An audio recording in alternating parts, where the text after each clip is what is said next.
Hello hi நமஸ்தே. இன்றைக்கி ஒரு எண்ணெய் சட்டி எடுத்துருக்கேன். அதுக்குள்ளே எண்ணெய் ஊற்றிருக்கேன்.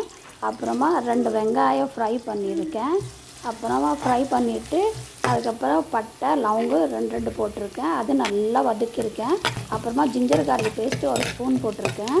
அப்புறம் தக்காளி வச்சுருக்கேன். அதுக்குள்ளே போட்டேன். அப்புறமா நல்லா ஃப்ரை பண்ணியிருக்கேன். ஃப்ரை பண்ணதுக்கப்புறமா சிக்கனை நான் கழுவி வச்சுருக்கேன். அப்புறம் மஞ்சத்தூள் கொஞ்சமாக போட்டிருக்கேன்.